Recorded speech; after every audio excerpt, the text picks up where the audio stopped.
भागो कॉकरोच जनता पार्टी भागो cockroach hit आ गया। धर्मेंद्र प्रधान इस्तीफा दो, इस्तीफा दो, इस्तीफा दो। ಜಂತರ್ ಮಂತರ್ನಲ್ಲಿ ಕಾಕ್ರೋಚ್ ಜನತಾ ಪಾರ್ಟಿ ಪ್ರತಿಭಟನೆಯ ಸಂದರ್ಭದಲ್ಲಿ ಎರಡು ಗುಂಪುಗಳ ನಡುವಿನ ಸಂಭವನೀಯ ಘರ್ಷಣೆ ತಡೆಗಟ್ಟುವುದಕ್ಕೆ ದೆಹಲಿ ಪೊಲೀಸರು ಶನಿವಾರ 6 ಜನರನ್ನು ಅರೆಸ್ಟ್ ಮಾಡಿದ್ದಾರಂತೆ. ಆನ್ಲೈನ್ ಅಭಿಯಾನದ ಬೆಂಬಲಿಗರು ಹಾಗೆ ವಿರೋಧಿಗಳ ನಡುವೆ ಸಂಘರ್ಷ ಭುಗಿಲೇಳೋ ಸಾಧ್ಯತೆ ಬಗ್ಗೆ ಪೊಲೀಸರಿಗೆ ಮಾಹಿತಿ ಬಂದ ಮೇಲೆ ಕಾನೂನು ಮತ್ತು ಸುವ್ಯವಸ್ಥೆ ಕಾಪಾಡುವುದಕ್ಕೆ ಮುನ್ನೆಚ್ಚರಿಕಾ ಕ್ರಮವಾಗಿ 6 ಮಂದಿಯನ್ನು ಅರೆಸ್ಟ್ ಮಾಡಲಾಗಿದೆ.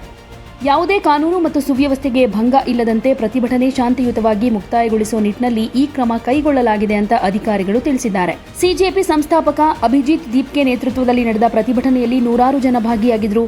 ಜಂತರ್ ಮಂತರ್ನಲ್ಲಿ ಜಮಾಯಿಸಿದ್ದ ಪ್ರತಿಭಟನಾಕಾರರು ಪರೀಕ್ಷೆಯಲ್ಲಿ ಅಕ್ರಮಗಳ ಆರೋಪದ ಹಿನ್ನೆಲೆಯಲ್ಲಿ ಕೇಂದ್ರ ಶಿಕ್ಷಣ ಸಚಿವ ಧರ್ಮೇಂದ್ರ ಪ್ರಧಾನ್ ಅವರಿಗೆ ರಾಜೀನಾಮೆ ಕೊಡಬೇಕು ಅಂತ ಒತ್ತಾಯಿಸಿದರು. ಪ್ರತಿಭಟನಾ ಸ್ಥಳದ ಬಳಿ ಗಲಾಟೆ ಸೃಷ್ಟಿ ಮಾಡುವುದಕ್ಕೆ ಪ್ರಯತ್ನಿಸ್ತಾ ಇರುವಾಗ 6 ಜನರನ್ನ ವಶಕ್ಕೆ ತೆಗೆದುಕೊಳ್ಳಲಾಗಿದೆ ಅಂತ ಈಗಾಗಲೇ ಅಧಿಕಾರಿಗಳು ತಿಳಿಸಿದ್ದಾರೆ. ಅದೃಷ್ಟವಶಾತ್ ಪರಿಸ್ಥಿತಿ ನಿಯಂತ್ರಣದಲ್ಲಿದೆ, ಹಾಗೆ ಯಾವುದೇ ಅಹಿತಕರ ಘಟನೆಗಳು ನಡೆದಿರೋದ್ರ ಬಗ್ಗೆ ವರದಿಯಾಗಿಲ್ಲ. ಜಂತರ್ ಮಂತರ್ನಲ್ಲಿ ನಡೆದಂತಹ ಈ ಕಾಕ್ರೋಚ್ ಜನತಾ ಪಾರ್ಟಿಯ ಪ್ರತಿಭಟನೆ ಸೋಷಿಯಲ್ ಮೀಡಿಯಾದಲ್ಲಿ ಭಾರೀ ಚರ್ಚೆಗೂ ಕಾರಣ ಆಗಿದೆ. ಒಂದ್ ಕಡೆ ರತನ್ ರಂಜನ್ ಅವರು ಪ್ರತಿಭಟನಾ ಸ್ಥಳಕ್ಕೆ ಕೈಯಲ್ಲಿ ವಿಶಿಷ್ಟ ಪೋಸ್ಟರ್ ಹಿಡಿದು ಬಂದಿದ್ರು. ಪೋಸ್ಟರ್ನಲ್ಲಿ ಕಾಕ್ರೋಚ್ ಚಿತ್ರ ಇದ್ದು ಕೈಯಲ್ಲಿ ಪ್ರಸಿದ್ಧ ಕೀಟನಾಶಕ ಹಿಟ್ ಸ್ಪ್ರೇ ಹಿಡ್ಕೊಂಡು ಬಂದಿದ್ರು.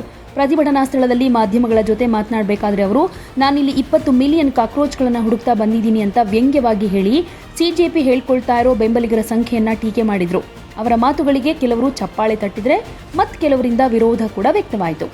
ಇದೇ ವೇಳೆ ಪ್ರತಿಭಟನಾಕಾರರ ವಿಚಾರಧಾರೆಗಳನ್ನು ಟೀಕೆ ಕೂಡ ಮಾಡಿದ ಅವರು ಭಾರತವನ್ನ ನೇಪಾಳ ಅಥವಾ ಬಾಂಗ್ಲಾದೇಶ ಆಗೋದಕ್ಕೆ ಬಿಡೋದಿಲ್ಲ ಅಂತ ಹೇಳಿದ್ದಾರೆ.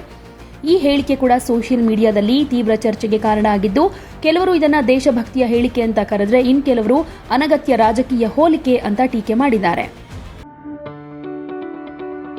ಯಾವುದೇ ಸುದ್ದಿಯ ಅಪ್ಡೇಟ್ ಅನ್ನ ಮಿಸ್ ಮಾಡ್ಕೊಳ್ಬಾರ್ದು ಅಂದ್ರೆ ಈಗ್ಲೇ ಒನ್ ಇಂಡಿಯಾವನ್ನ ಸಬ್ಸ್ಕ್ರೈಬ್ ಮಾಡಿ. ನಿಮಗೆ ಬೇಕಾದ ಭಾಷೆಯಲ್ಲಿ ಎಲ್ಲಾ ಸುದ್ದಿ ತಿಳಿಬೇಕು ಅಂದ್ರೆ ಒನ್ ಇಂಡಿಯಾ ಆಪ್ ಅನ್ನ ಡೌನ್ಲೋಡ್ ಮಾಡ್ಕೊಳ್ಳಿ.